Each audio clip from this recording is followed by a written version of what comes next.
Hola a todos y bienvenidos una vez más a Nuestra Experiencia Atea, el programa en el que promovemos el ateísmo positivo y el pensamiento crítico para contrarrestar el daño que creemos las religiones provocan a nuestra sociedad. La temática de hoy se relaciona justamente con este daño, principalmente la oposición de la religión al conocimiento.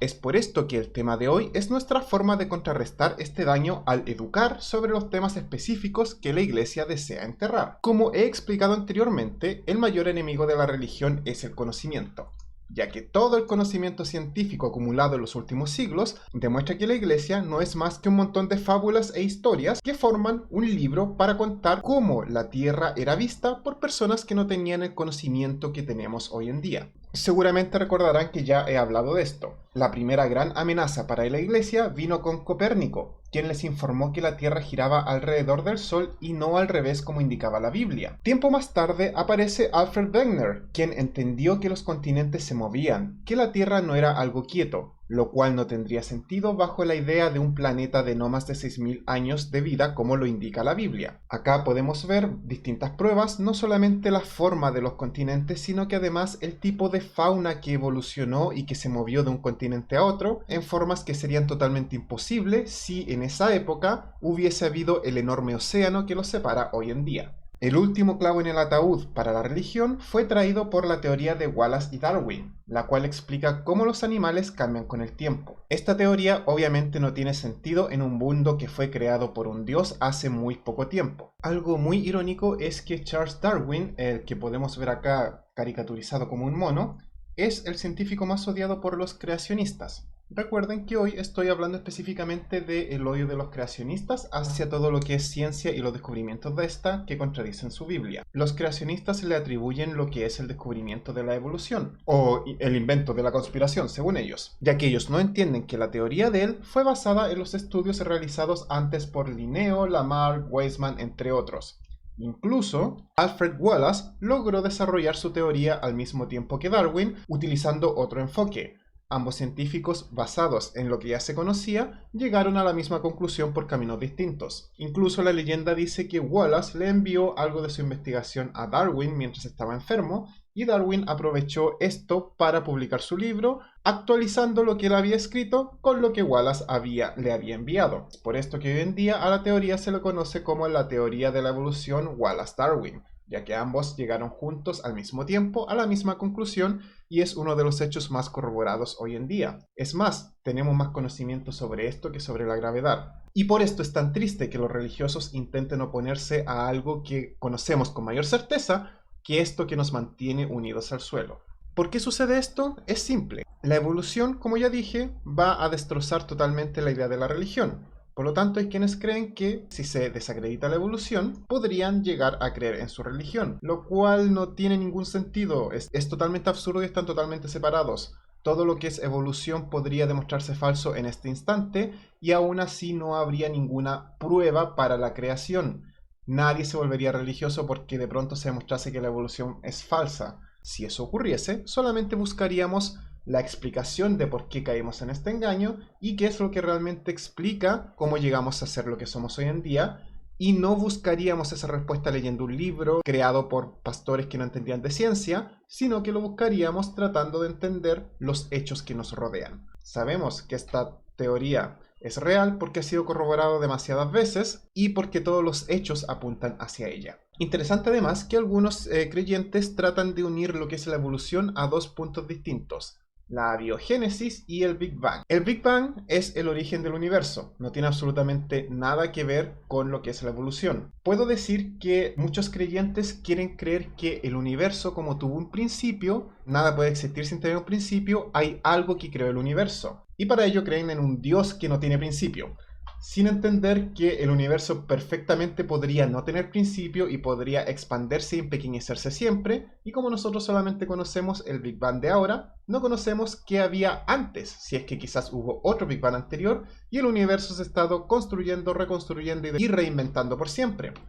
Por lo tanto, no sé por qué les cuesta tanto creer que el universo puede ser infinito solamente porque conocemos el comienzo actual de este universo, y por qué quieren atribuirle la creación, porque ellos quieren creer que esto se creó, a un Dios que no va a tener que no va a tener ningún comienzo. Sería mucho más lógico creer que el universo no tiene comienzo en lugar de creer que hay un hombre mágico que no tiene comienzo y que creó el universo. Respecto a lo que es la abiogénesis es cómo se origina la vida. Tenemos muchas teorías que explican eso, pero aún así la abiogénesis no está relacionada a la evolución. La evolución comienza una vez que la abiogénesis ya ha terminado, no antes. Por lo tanto, no están relacionadas. La abiogénesis indica cómo empieza la vida. La evolución indica cómo esta vida ha ido cambiando por miles de millones de años. Lo último que deseo mencionar antes de comenzar con las explicaciones es una pequeña falacia llamada la falacia del charco de agua.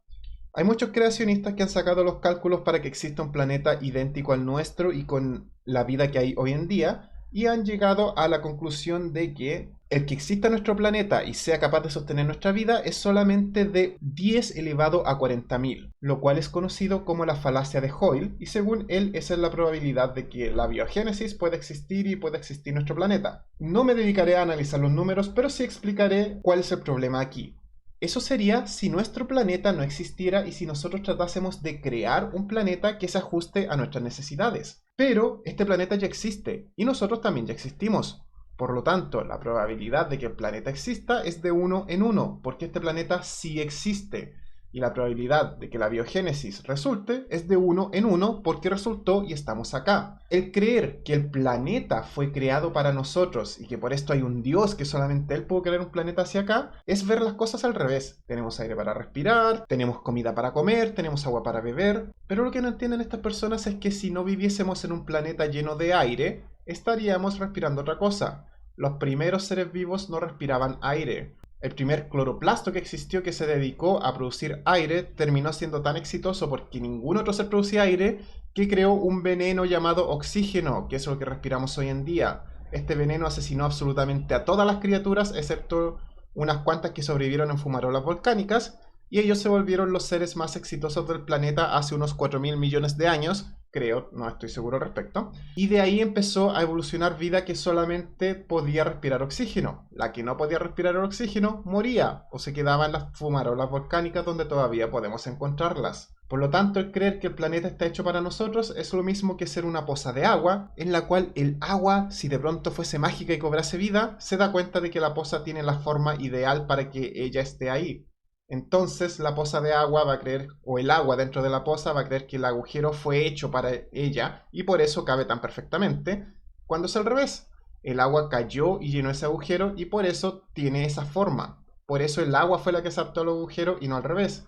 En nuestro caso, una vez que entendemos lo que es la evolución, nos damos cuenta de que somos nosotros, los humanos, los que nos adaptamos a este planeta y no al revés. No es coincidencia que más del 99% de las criaturas que han habitado este planeta alguna vez ya están extintas y lo que tenemos hoy en día es menos del 1% de todas las criaturas que han llegado a vivir en este hermoso y misterioso planeta. Y ahora sí, comienzo con las explicaciones. Vamos a empezar con lo más básico, que es un fósil. Lo primero que debemos entender es lo que la palabra fósil significa. La palabra fósil se refiere a los restos conservados, ya sea preservados o plasmados, de animales que vivieron hace millones de años. La fosilización, como dice acá, es un proceso muy raro que se da cuando de algún modo se logra preservar el cuerpo de un animal y se evita que depredadores o bacterias reduzcan su esqueleto y este quede para la prosperidad. Existen varios tipos de fosilización, pero el que ven representado por este dibujo es el que se llama petrificación, que es cuando minerales reemplazan el esqueleto de un organismo y queda plasmada la huella del esqueleto del animal. También hay materiales como el ámbar, ceniza volcánica, hielos de tundra, petróleo, entre otros, que son capaces de preservar por menos tiempo animales que vivieron hace mucho tiempo. Acá tengo tres tipos de fósiles: el esqueleto, que es lo que acabo de explicar, una huella que puede ser preservada y por supuesto, todos los que hayan visto Jurassic Park, un mosquito en ámbar. Es posible tener un mosquito de ámbar, pero no es posible sacar sangre de ellos, tristemente. Acá tienen una pequeña representación de los tipos de fosilización que hay. Un ser vivo al morir va a dejar, antes de morir obviamente deja huellas, pueden dejar restos de actividad orgánica. Un coprolito se refiere a las heces de un animal que fueron preservadas para la posteridad. Hay fósiles químicos que dan moldes de su esqueleto y también los tres tipos que mencioné: petróleo, ámbar y hielo. En el hielo es lo que se llama permafrost y existe en la tundra. Es donde tenemos congelados los fósiles más recientes, como por ejemplo los mamuts. Hay mamuts que se han encontrado enteros y que todavía se pueden comer. Yo no lo haría, pero hay gente que sí lo ha hecho. Los animales que caen al petróleo también quedan preservados para la posteridad, o por lo menos sus huesos terminan quedando para la posteridad, ya que no hay ningún depredador que sea capaz de comérselos ahí abajo. Finalmente, este pequeño terópodo nos está mostrando cómo una avalancha puede cubrir a un animal, y esto evitará que cualquier predador pueda comérselo. Con el tiempo esto se puede endurecer y sus huesos van a ser convertidos en un fósil si es que todo sale bien, y obviamente los huesos son reemplazados por distintos tipos de materiales. Existe un fósil maravilloso, el cual es los dinosaurios que luchan, Fighting Dinos en inglés, en el cual se ven a un terópodo y a un ceratopsiano luchando hasta la muerte. Estas dos magníficas criaturas estaban ya luchando por su vida cuando fueron enterrados vivos por una avalancha y nos quedó este maravilloso fósil que guardó su lucha por la eternidad. Es una verdadera pena que los animales deban morir para que conservemos sus fósiles, pero gracias a este proceso es que podemos conocer hoy en día criaturas que existieron hace miles de millones de años y que aún siguen alimentando nuestra imaginación hoy en día. Es importante recordar que los fósiles de permafrost y los fósiles de petróleo solamente van a durar unos cuantos miles de años, por lo tanto no vamos a encontrar dinosaurios ahí. Es mucho más factible encontrar dinosaurios en lo que son fósiles que fueron enterrados y que fueron cubiertos por material sedimentario hace más de 65 millones de años. En esa época es cuando todos los dinosaurios no aviares se extinguen, y por lo tanto es muy difícil encontrar fósiles de estas criaturas, ya que fue hace mucho tiempo. Sin embargo, hace poco se descubrió este magnífico ejemplar. De por sí es extremadamente raro que se pueda conservar la impresión de la piel de un animal, pero en el caso del nodosaurio fue tan bien conservado que hay personas que lo llaman la momia más antigua encontrada, ya que tiene toda la impresión del cuerpo y es casi como ver el cuerpo del animal muerto. Una gran queja que tienen muchas personas y que creo que es necesario mencionar es que dicen que el carbono 14 nos sirve para analizar estos animales, lo cual es muy claro, ya que, como mencioné, al excavar un fósil no se recoge un hueso, se sacan minerales, en otras palabras una roca, la cual no contiene carbono, y es por eso que hay otros métodos basados en radiación en los cuales se van a utilizar para medir la antigüedad de estos fósiles. El carbono 14, si alguien se lo pregunta, no sirve para objetos de más de 10.000 años de edad. O sea, cuando estaba recién empezando nuestra joven cultura. Así que por lo tanto, para estas criaturas se necesitan procesos que permitan analizar objetos mucho más antiguos. Lo interesante y lo maravilloso de los fósiles es que están enterrados de tal forma que podemos ver a qué época del planeta, a qué época de la Tierra corresponde cada uno de ellos. Existe una rama de los creacionistas que intentan decir que esto se debe a que los animales murieron durante la gran inundación y fueron enterrados en esa forma, lo cual no tiene sentido alguno, ya que solamente se encuentran fósiles específicos en algún lugar, y es bastante irrisorio creer que un dinosaurio quedó más arriba que un pequeño trilobite, porque según estas personas fueron quedando en esas capas por el tamaño. Esto es absurdo, es ridículo, no tiene sentido alguno. Hay muchas conspiraciones que creen que de verdad Satanás está enterrando las cosas, así que como no tengo mucho tiempo para hablar de todo ello, solamente me referiré a este caso específico. Las personas no entienden muy bien lo que es un fósil, entonces cuando escuchan la palabra fósil creen que es una escultura que alguien hizo o creen que es literalmente hueso. Ya expliqué por qué no es así. Pero hay un concepto muy confuso para las personas, que es el de los fósiles vivientes. Y esto voy a tener que aclararlo de a poco. Primero, ¿qué es un fósil viviente? Un fósil viviente es una criatura tan antigua que podemos encontrar fósiles de ellos, pero al mismo tiempo ellos siguen vivos. Son pocos, pero existen criaturas, por ejemplo el celacanto, que se cree extinto y que fue encontrado en 1938 en un lugar específico por unos pescadores asiáticos. Esta criatura es maravillosa y muy interesante, ya que hasta entonces solamente se le había conocido como un fósil del Cretácico. Por lo tanto, encontrarse con uno vivo fue un golpe para todos los científicos, para la comunidad científica entera, y esto tiene que de algún modo haber revolucionado el estudio de estos animales. Ahora, hay personas que no entienden muy bien cómo se dan las extinciones. Por ejemplo, en el K9 se extinguen todos los dinosaurios no aviares, pero eso no significa que se extinguió toda la vida del planeta. Si así fuese, nosotros no estaríamos vivos. solamente se extinguió gran parte de ella, la mayoría. El celacanto ha sobrevivido distintas extinciones. Ha pasado por, si no me equivoco, más de 5 extinciones globales completas, igual que el cangrejo herradura y los cocodrilos. Son criaturas maravillosas, impresionantes y extraordinarias. Entonces, muchos creacionistas quieren creer que todos los animales vivieron con los humanos solamente porque estos pocos animales viven hoy en día con los humanos y se han encontrado sus fósiles antiguos. Por lo tanto, ellos dicen que si los animales de verdad evolucionan, ¿por qué ellos parecieran no evolucionar? Y aquí está el asunto, la palabra clave es parecieran. Antes de explicar eso, no sé si conocen la frase, si no está roto, no lo arregles. Pues exactamente eso es lo que sucede. Acá tengo dos criaturas. Si tomo un escorpión del Silúrico, que es el que tengo abajo en esa fotografía, es decir, un escorpión de hace más de 400 millones de años, la verdad no va a tener mucha diferencia con uno de hoy en día, como pueden ver en la imagen. El que está arriba es casi idéntico al de abajo. Podría viajar en el tiempo, tomar ese escorpión del Silúrico, traerlo a hoy en día, ponerlo junto a otros escorpiones y probablemente nadie notaría la diferencia. ¿Por qué? Porque la forma de vivir, de cazar y de reproducirse que este artrópodo desarrolló en el Silúrico fue tan exitoso que no solamente jamás se extinguió o necesitó de ninguna mutación, modificación u otro, sino que además mantuvo su apariencia por todo este tiempo.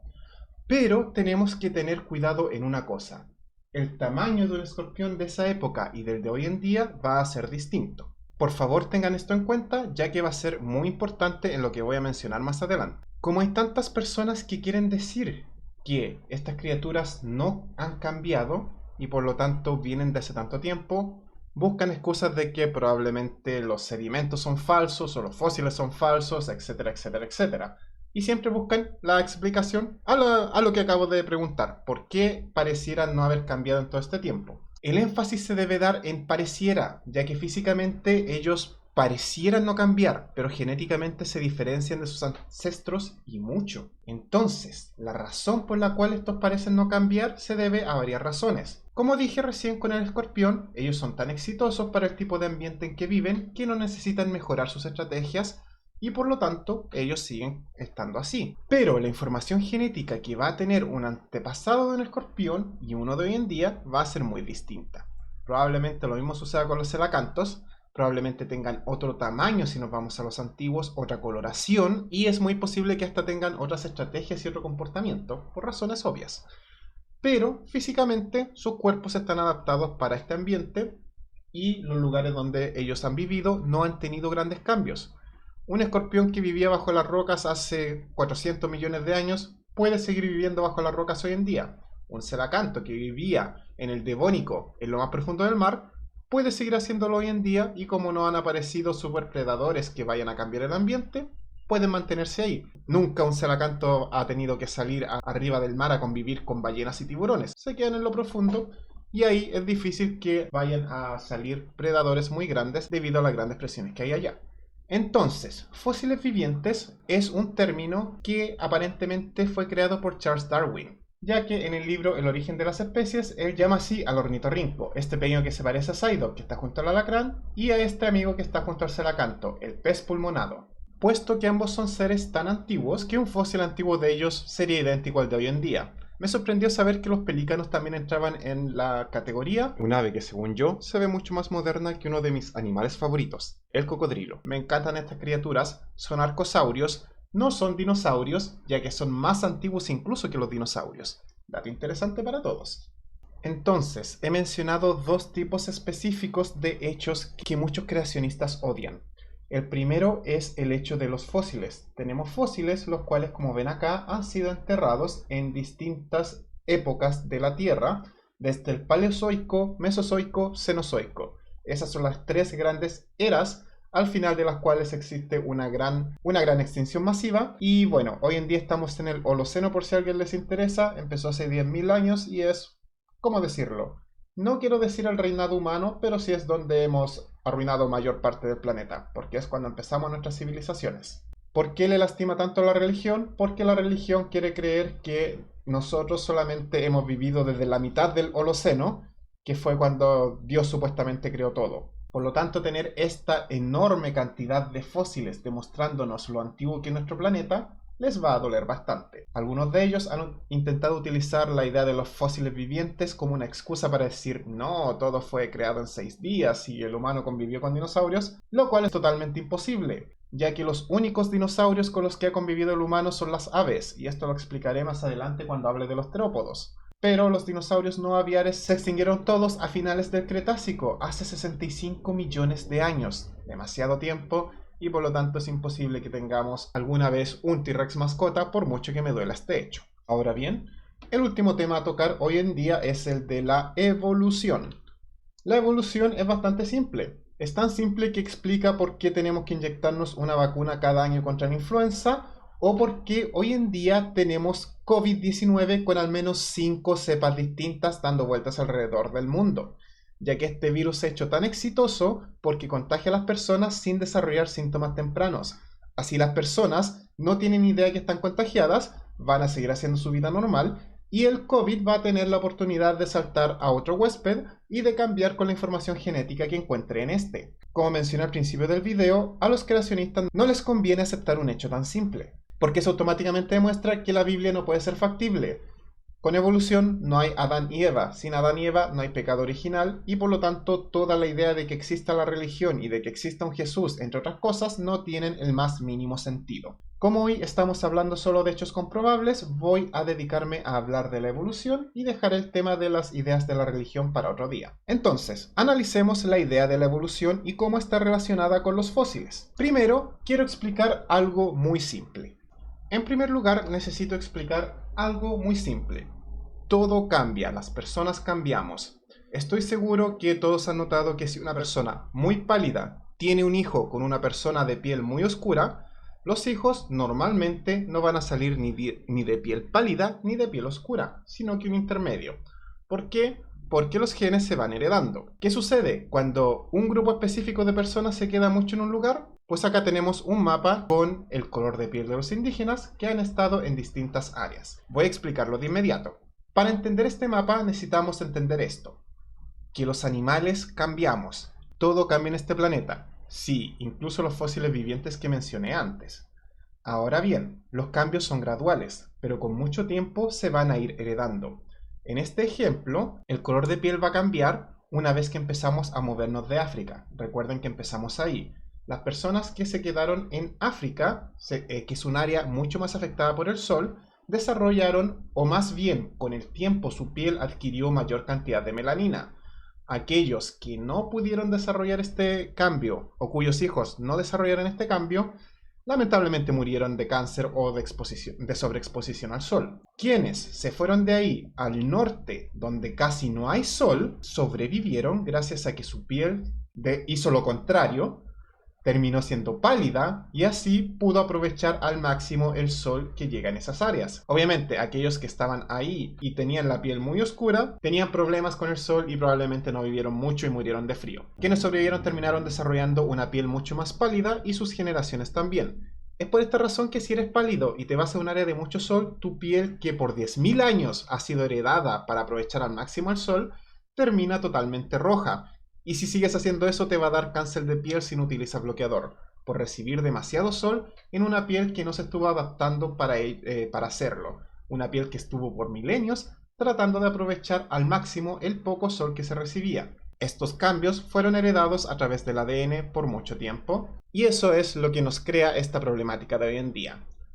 Este mapa muestra claramente cómo en los lugares con mayor cantidad de sol la piel es más oscura porque las poblaciones que permanecieron ahí se adaptaron a esa cantidad de sol. Y las áreas donde hay menos sol obviamente desarrollaron una piel más pálida ya que era la única forma que tenían para sobrevivir ahí.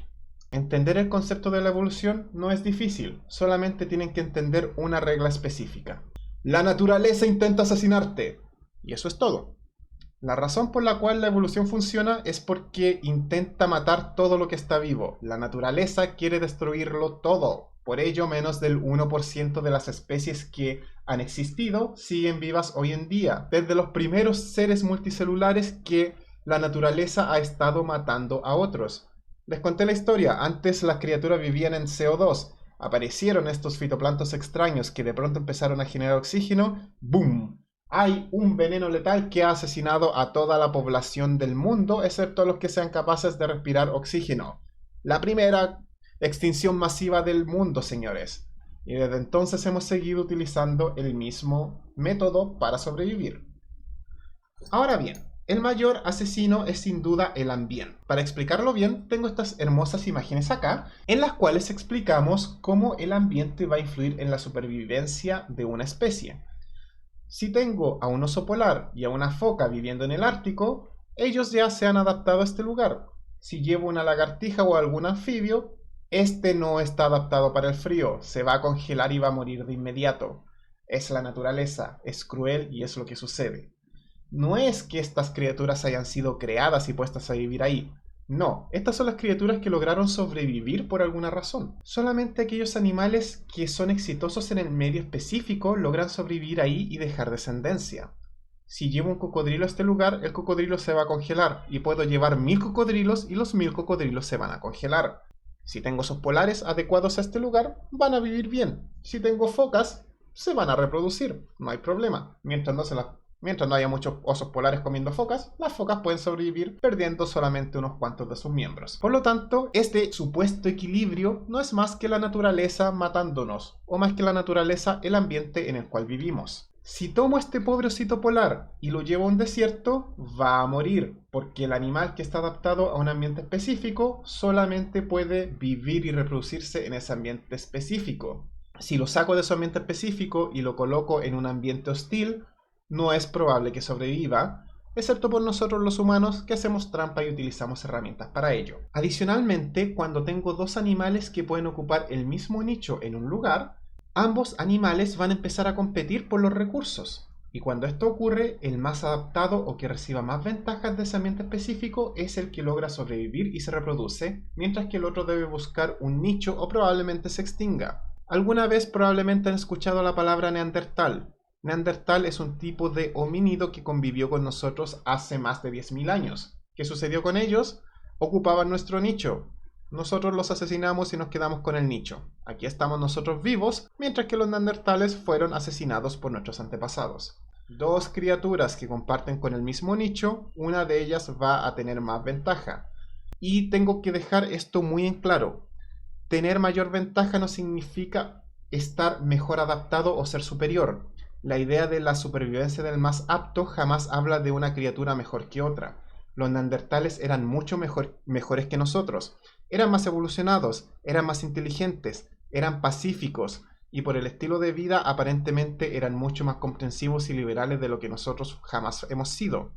¿Qué sucedió? Nosotros éramos más violentos y aprendimos a arrojar piedras. Una vez que teníamos la ventaja de las armas que ellos no tenían, simplemente con la violencia destruimos a estas nobles criaturas que eran mejores que nosotros, moralmente superiores, pero que lamentablemente no tenían la violencia que a nosotros nos ha caracterizado por siempre, y por ello los asesinamos por completo. Ahora bien, en este caso, en este ejemplo de acá, tengo un oso polar y un oso café. ¿Qué sucedió con ellos? El oso polar es un descendiente directo del oso grizzly, pero hay una pequeña mutación que ocurre en los animales. Recuerden, las personas también somos animales.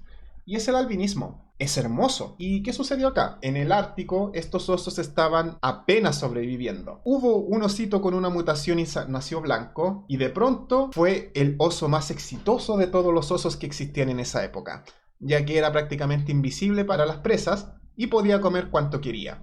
Este oso blanco obviamente estaba mejor alimentado, era más gordito, era más bonito y probablemente se reprodujo con muchas más osas que cualquier oso gris normal de esa época. Lo más probable es que la mayoría de sus hijos hayan nacido grises también, pero aquellos pocos que nacieron blancos como él se volvieron muy exitosos y repitieron el ciclo, se siguieron reproduciendo con todas las ositas y al final solamente fueron quedando los osos blancos, porque los osos cafés no solamente les costaba reproducirse porque estaban muertos de hambre y todo, iban muriendo, no podían cazar, por lo tanto solamente quedaron los osos blancos que podían comer, que tenían más energías y por supuesto estaban mucho más guapos y podían reproducirse. Se sabe que esta no es una mutación muy antigua, ya que hoy en día, debido al calentamiento global, los osos polares y los osos grizzly se han estado reproduciendo entre ellos.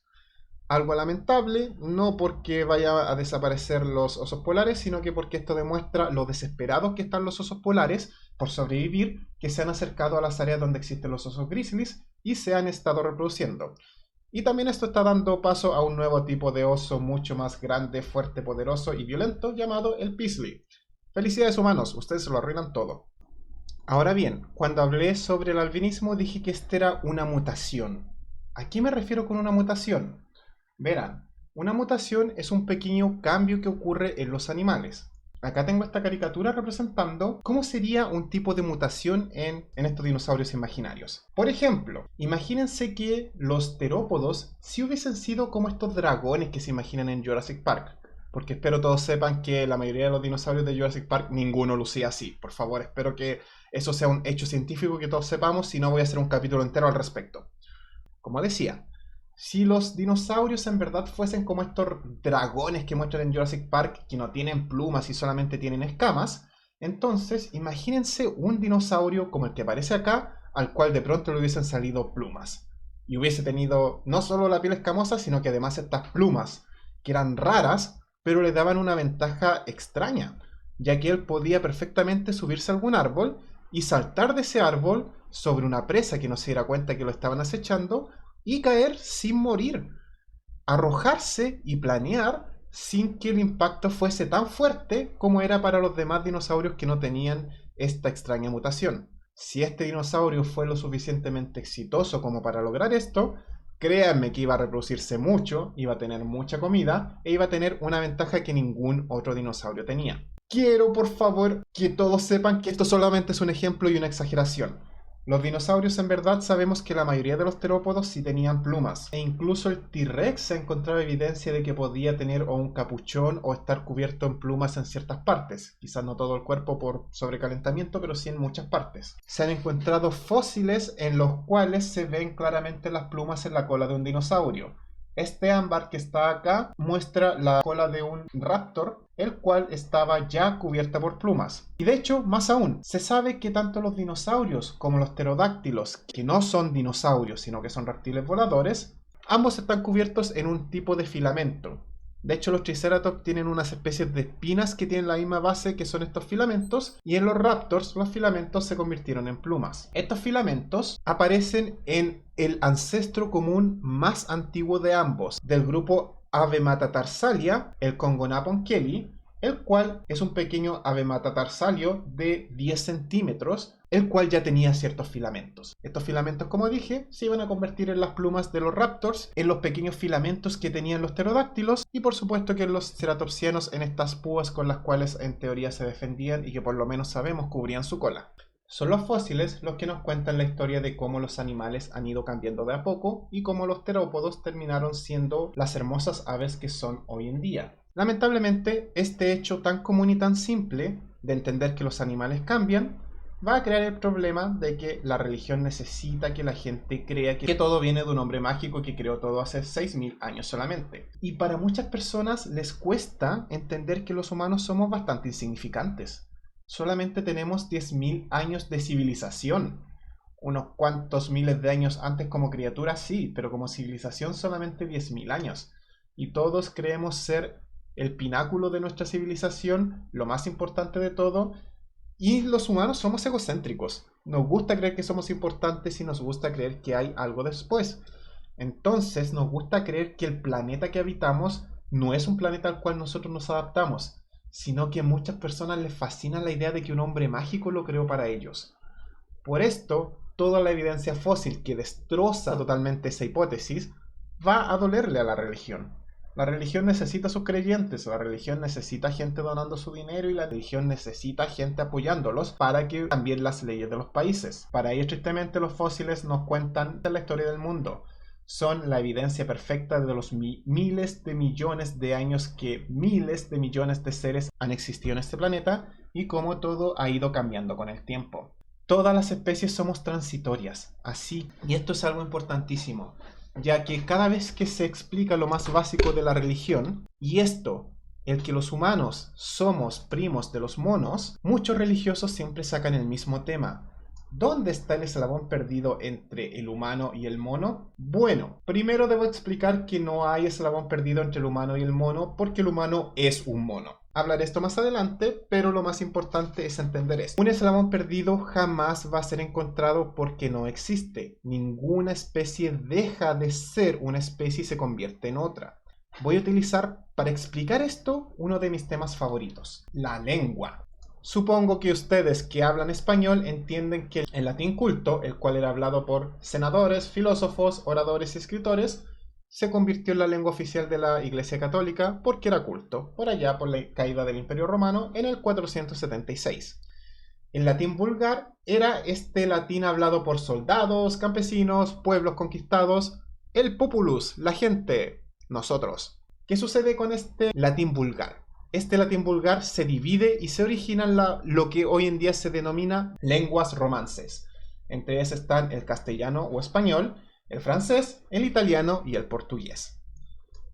Entonces, ya hemos visto antes el mapa de las lenguas, no lo sacaré ahora porque me interesa mucho más este mapa conceptual que está acá.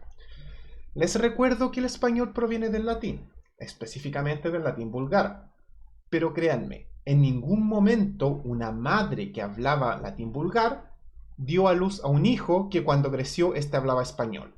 Eso no existe. El lenguaje cambia de a poco. Es el resultado gradual de pequeños cambios que con el tiempo se derivan en un lenguaje totalmente nuevo. Si alguien ha tenido la buena o mala suerte de leerse un libro de Shakespeare traducido al español antiguo, se va a dar cuenta de que hay palabras que no entiende y que hay palabras muy distintas al español que hablamos hoy en día.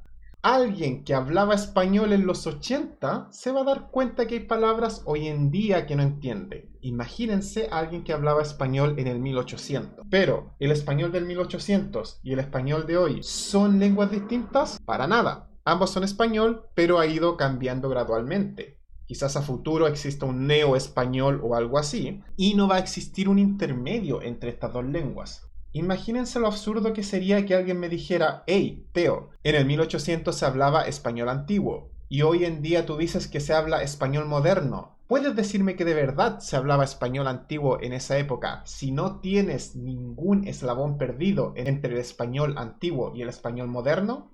¿Y se imaginan que yo crease un diccionario en el cual escribiera todas las palabras que se hablaron en 1900 y haga la diferencia entre el español de 1800, el de 1900 y el del 2000, y yo nombrase este español español medio, y después me dijeran: hey, pero ¿dónde está el eslabón perdido entre el español antiguo y el español intermedio? ¿Y dónde está el eslabón perdido entre el español intermedio y el español moderno? Sería como si yo le pidiera a alguien el eslabón perdido entre el latín y el español y dijera: hey, el latín vulgar no existe, porque no hay un intermedio entre el latín vulgar y el español. O quizás el latín vulgar simplemente es una invención, y ya que en la Torre de Babel se creó el español moderno, y no hay ningún eslabón perdido entre el latín vulgar y el español moderno debido a la Torre de Babel. Así de absurdo es que se quiera buscar un eslabón perdido entre las especies que conocemos y el humano moderno, y luego cuando se encuentra ese, comillas, eslabón perdido, buscar un eslabón perdido entre ellos. No tiene sentido. Nosotros los humanos estamos evolucionando y algún día vamos a ser otra especie, pero en ningún momento dejamos de ser humanos y nos convertimos en esa otra especie, sino que cambiamos gradualmente a dicha especie. Recuerden, por favor, todas las criaturas que existen son criaturas intermedias, porque no existen criaturas intermedias reales. Si la piel de mis ancestros fue muy oscura y por alguna razón la piel de mi madre es un poco más clara y mi piel es más clara que la de mi madre y mis hijos llegan a tener piel más clara que yo, en ningún momento se dio el que una piel muy oscura de pronto diese un salto a la piel extremadamente clara. Todo fue un proceso gradual y yo fui una especie intermedia, por así decirlo, ya que insisto, los eslabones perdidos no existen. Pero en este caso, si quiero mencionar un eslabón perdido entre la piel muy oscura de mi abuelo y la piel muy clara de mi nieto, sí, yo voy a ser el eslabón perdido porque mi piel es un intermedio. Pero aún así no soy un eslabón, fue un cambio gradual. Partió con mi madre que tuvo piel más clara que mi abuelo, yo seguí el proceso, mis hijos tuvieron piel más clara que yo y por alguna razón mis nietos tuvieron piel más clara. Incluso se puede dar al revés. puede que se reproduzcan con personas de piel más oscura y vayan a tener piel más oscura. Esto no significa que si mi abuelo tiene piel oscura y mi nieto tiene piel oscura, yo soy de una especie distinta por tener una piel más clara que ellos. Simplemente fue un cambio gradual que se fue dando con el tiempo. Entonces, esta controversia absurda de quienes desean creer que existieron un Adán y una Eva van a estar siempre en contra de entender que nosotros tenemos un ancestro común con los chimpancés y los bonobos que sobrevivió a lo que fue el evento catastrófico que acabó con los dinosaurios. Esta ha sido y al parecer será una controversia siempre que exista la religión, ya que como dije, con la evolución corroborada no hay génesis mágico, no hay fruto prohibido, no hay Adán, no hay Eva y no hay pecado original. Ni siquiera hay una serpiente mágica que hable y pierda las piernas. Sobre todo cuando tenemos el cladograma que nos explica cómo las serpientes evolucionaron y en qué época aproximada perdieron sus piernas. Por lo tanto, el entender y conocer la historia de nuestro planeta va a ser siempre nuestro mayor aliado para comprender por qué somos quienes somos y cómo terminamos aquí. Es muy triste que para la religión esto signifique que todas las metáforas de la Biblia quedan de inmediato relegadas a simple fantasía. Y obviamente si ellos quieren creer que solamente lo que les interesa es real y lo que no les interesa es metáfora o lo claramente va contra la ciencia real va a ser metáfora, no van a tener forma de sostener su religión, ya que eso significaría que su libro va a ser interpretado por quien sea como quieran. Así que sí, ideas como Jesús no lo dijo, pero mi pastor sí, así que Jesús vino a cambiar todo el Antiguo Testamento. O hay una conspiración mundial para engañar a la gente y hacerles creer que hay fósiles cuando no los hay, van a ser excusas desesperadas de personas que desesperadamente quieren creer que su mundo fue creado mágicamente. Fue creado por un Dios mágico que vive fuera de las reglas del tiempo, espacio y el universo, pero al mismo tiempo es capaz de interactuar con el tiempo, espacio y el universo. En lugar de dedicarse a entender cómo funciona el mundo y cómo funciona la ciencia, han creado un ser mágico que contradice todas las reglas de la lógica y que su única defensa es, oh, es un ser superior, está por sobre la lógica. Es un ser que no tiene forma, que no se presenta, que no habla, que no pareciera existir, pero existe y la prueba está en que no hay pruebas de que exista. Por otro lado, la ciencia nos ha explicado cómo los distintos animales han evolucionado. Si alguien tiene un perrito de mascota en su casa, sabe que este es un descendiente de los lobos. Si a alguien le gustan las frutas, miren esto, qué interesante. La sandía que comemos hoy en día era muy distinta antes. El plátano. Recuerdo a cierto famoso sujeto que dijo que el plátano era una prueba de Dios porque él se ajustaba perfectamente a nuestra mano. Bueno, el plátano que ese Dios debió haber creado es el plátano salvaje, el cual es asqueroso y no se ajusta a nuestra mano. Los humanos aprendimos cómo hacer híbridos de las comidas y cómo guiar la evolución de la comida. Y tomamos esta banana salvaje con pepas que no es muy apetitosa y la convertimos en el plátano que a todos nos encanta hoy en día.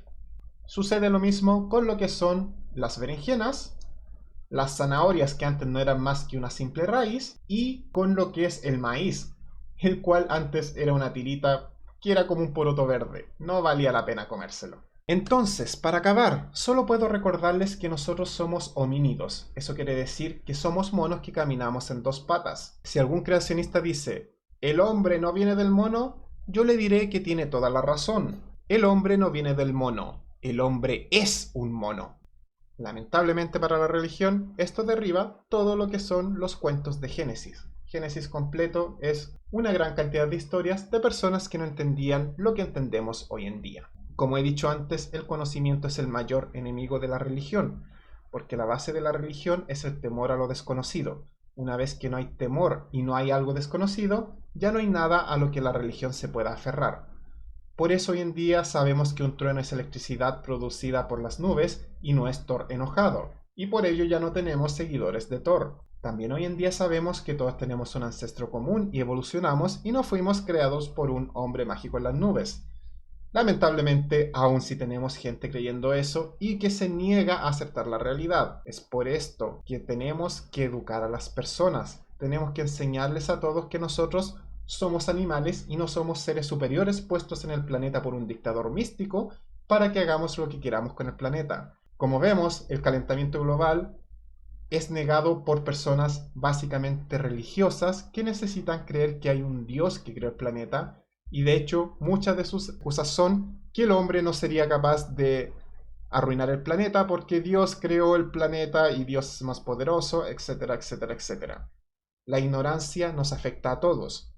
No solamente afecta a las personas que intentan meter su iglesia en las escuelas e intentan crear estos mitos sobre creación, sino que al no entender las personas cómo nuestras acciones afectan el planeta y la historia de nuestro planeta, van a hacer cosas tan horribles como negar que existe el cambio climático y no van a hacer nada al respecto. Algunos incluso empeoran la situación para demostrar lo equivocados que están los científicos. Algunos incluso utilizan la excusa de «Hey, el planeta ha estado cambiando siempre», y no entienden que el planeta cambia en un espacio de miles de millones de años, quizás a lo menos 10.000 años, pero no en 100 años.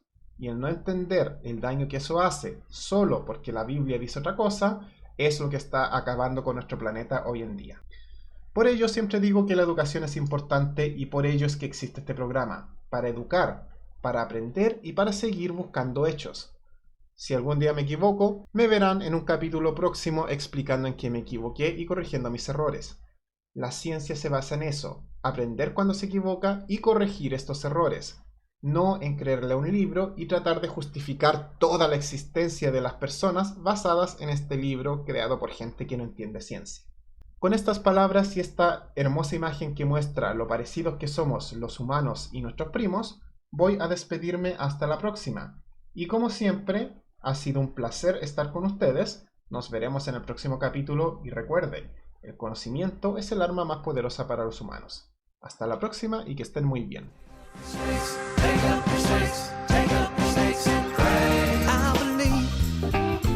In the Bible signs, taking up serpents.